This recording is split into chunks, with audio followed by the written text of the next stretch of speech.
Olá amigos, aqui quem fala é o Jonas e hoje eu vou falar para vocês sobre a Fórmula 1 Machine Collection, edição número 105, que é a Tyrrell P34B Ford que Ronnie Peterson correu em 1977. Indo ao fascículo, logo no começo aqui, a edição dizendo o seguinte: falha no segundo ano, né? Esse conceito da Tyrrell é bastante revolucionário, né? Lançado em 1976, né?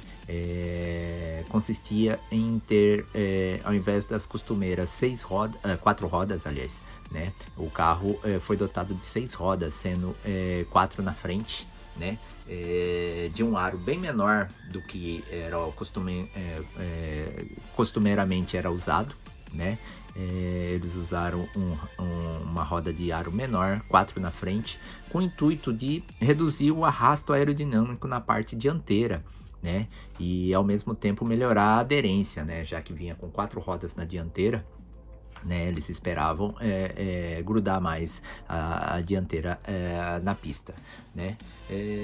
Um conceito bastante interessante em que houve um comprometimento da Goodyear, né, no primeiro ano, né, inclusive culminando com a vitória no GP da Suécia, né, com o Jody Scheckter, né, mas no segundo ano aí já a coisa começou a desandar, porque a Goodyear parou de investir no pneu, no desenvolvimento do pneu, né, e a Tyrrell precisava urgentemente melhorar o carro, né. Então eles mexeram muita coisa, né? A principal delas, eles alargaram a bitola dianteira, né? Que no primeiro modelo era mais fechado, né? Aí no segundo modelo, na versão B, ficou mais aberta a bitola, né? E carenaram totalmente o carro, né? A fim de canalizar melhor o ar que passava por cima, né? Então podemos ver que o carro deu uma bela engordada em relação ao carro que disputou a temporada de 76, né? Aqui na foto vemos o Ronnie Peterson no GP da Itália de 1977, né? Mais momentos daquele ano, a Surtees, né, no grande Prêmio da Itália também, no caso aqui pilotada pelo italiano Lamberto Leoni, né, ele que foi piloto da Fórmula 2 e fez a sua subida para a Fórmula 1, né, e acabou correndo o GP da Itália com esse carro da Surtees, patrocínio polêmico da Durex, né, os preservativos Durex, né, que geravam tanto escândalo, principalmente na conservadora Sociedade Britânica, né, a ponto de fazer com que a BBC não quisesse transmitir as corridas por conta desse patrocínio que o carro carregava, né. Niki Lauda, 1977,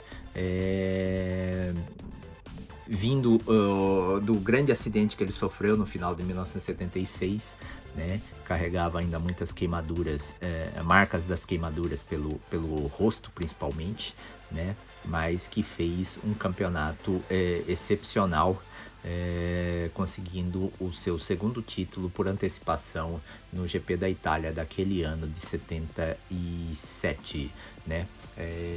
Mas a relação dele com a Ferrari já estava muito desgastada, né, principalmente pelo episódio da contratação de Carlos Reutemann em 76, né, já que a Ferrari não acreditava que ele fosse sobreviver, e a partir disso aí a relação dos dois foi só deteriorando a partir disso aí, né.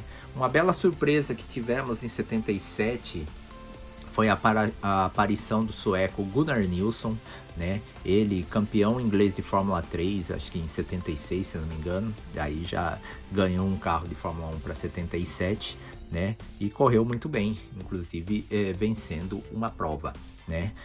A nota triste é que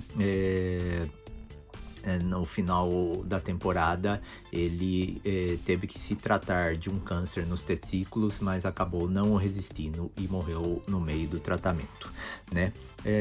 Outra foto de outro carro da equipe Surtees, né, no caso aqui pilotada por Vittorio Brambilla, né, ele que toda a carreira dele sempre teve patrocínio das ferramentas Beta, né,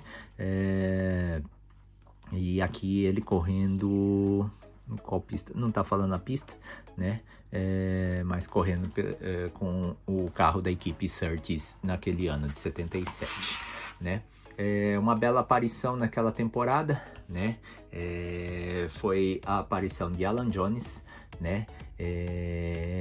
Não foi o ano de estreia dele, mas foi com esse carro aqui que ele conseguiu a primeira vitória da Fórmula 1, vencendo o Grande Prêmio da Áustria, né, com o carro da Arrows, né, a Arrows que teve um início de ano terrível, né, em que ela perdeu o seu principal piloto, né, o Tony Bryce, né, ele que atropelou um bombeiro no Grande Prêmio da África do Sul, e ambos tiveram morte instantânea, né, o Tony Bryce e o bombeiro, né.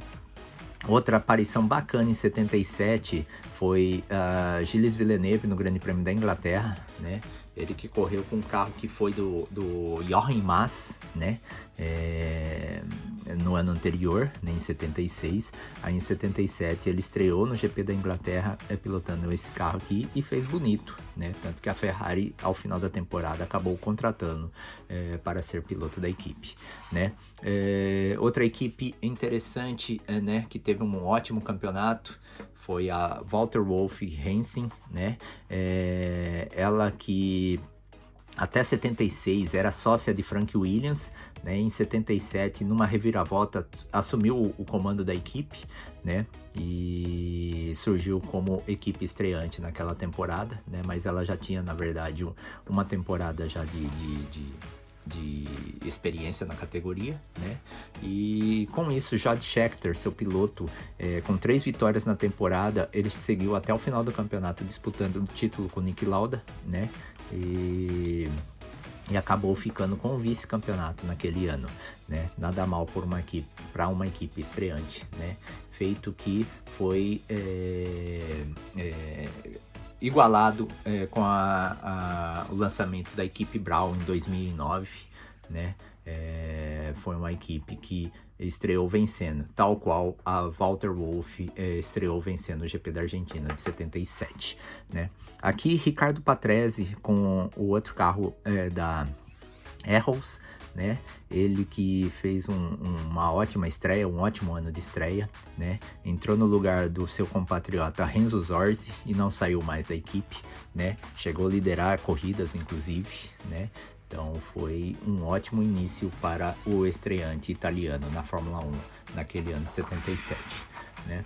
Carlos Reutemann, o piloto que começou razoavelmente bem o ano, né, na Ferrari, né, até a metade da temporada estava bem, mas aí depois a estrela do Lauda subiu, né, e ele sequer disputou o título daquele ano na Fórmula 1, apesar de ser um piloto muito veloz, né. Abaixo aqui, Renzo Zorzi, correndo pela Arrows, né, no Grande Prêmio Brasil de 77, ele seguido de Tom Price, né, na prova seguinte, o GP da África do Sul, nessa foto aqui, acho que é 1976, hein? Ou 77, não, 77, não, 77 mesmo, né? Ele com a Arrows, né? E na prova seguinte, o Tony Bryce perderia a vida naquele acidente que eu falei na etapa da África do Sul, né? Outro momento aqui, Long Beach, 1977, as duas Tyrrells, né? Ronnie Peterson e Patrick Depailler, né? Vemos na mesma foto também a ATS do francês Jean-Pierre Jarier, né? A Surtees do Vittorio Brambilla e a Ensign com Clay Regazzoni, né? Todos na mesma foto aqui naquela corrida, né? No Grande Prêmio da Áustria, Clay Regazzoni com a Ensign, né? Esse mesmo carro que serviria para a estreia do Nelson Piquet um ano depois no GP da Alemanha, né?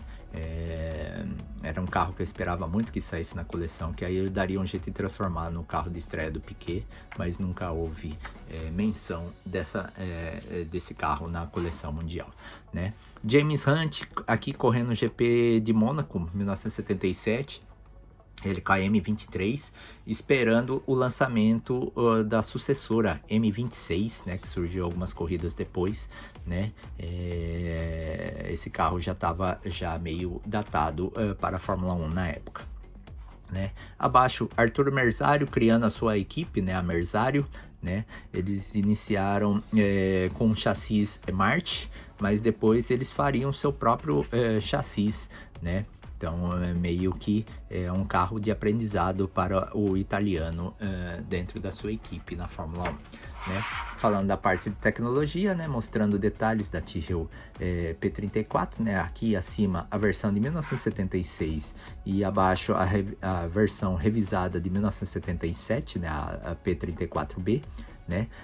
Vemos muitas modificações no carro, né? Eles alongaram, deixaram mais largo, né, carenaram, né, visando conseguir um melhor aproveitamento aerodinâmico, né, como podemos ver no comparativo do carro de 76 com o carro de 77 aqui no raio-x da parte superior, né.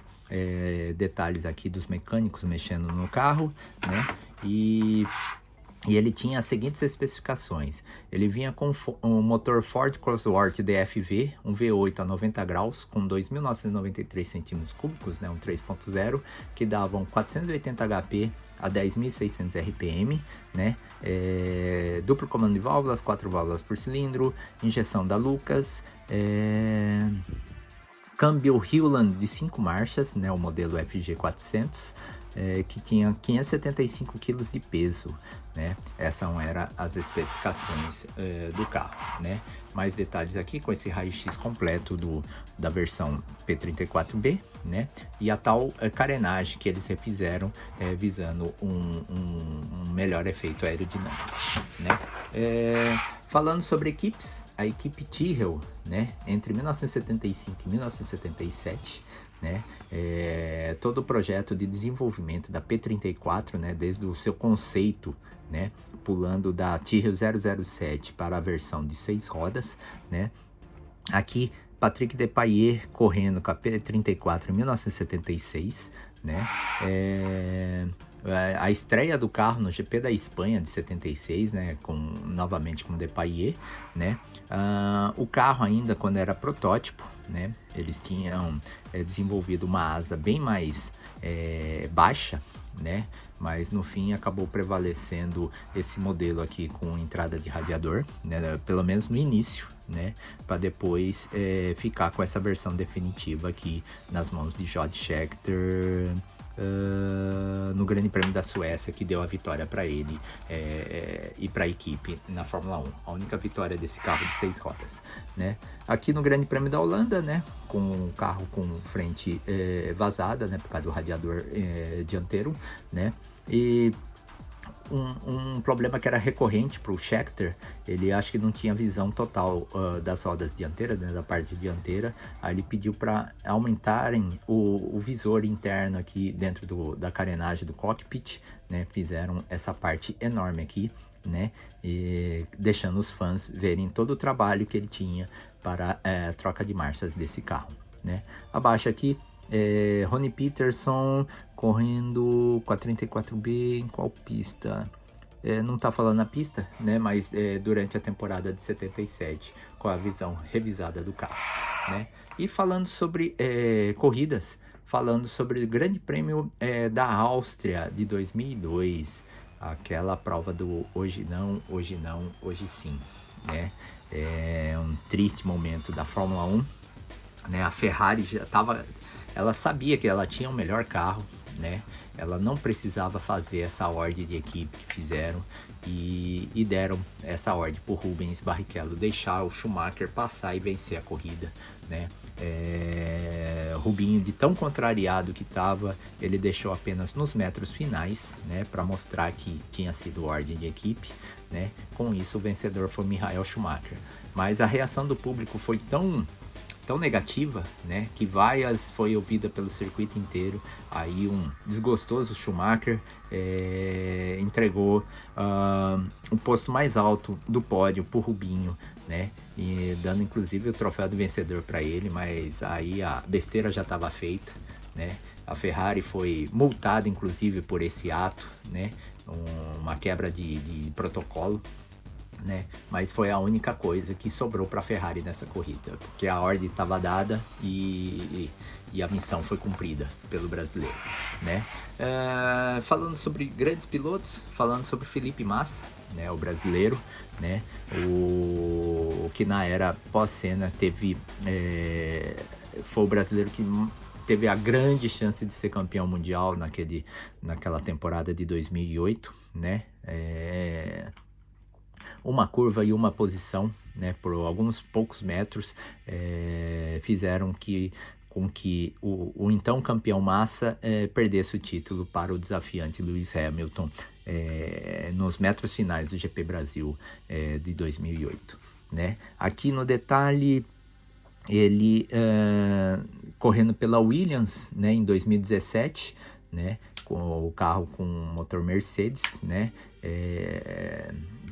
a Williams querendo voltar para ser o centro das atenções, mas ainda o carro padecia de melhoramentos para voltar a ser uma equipe de ponta, né? A estreia dele em 2002 correndo pela equipe Sauber, né, com motor Ferrari, né? Ele fez um ano até razoável de aprendizado, né?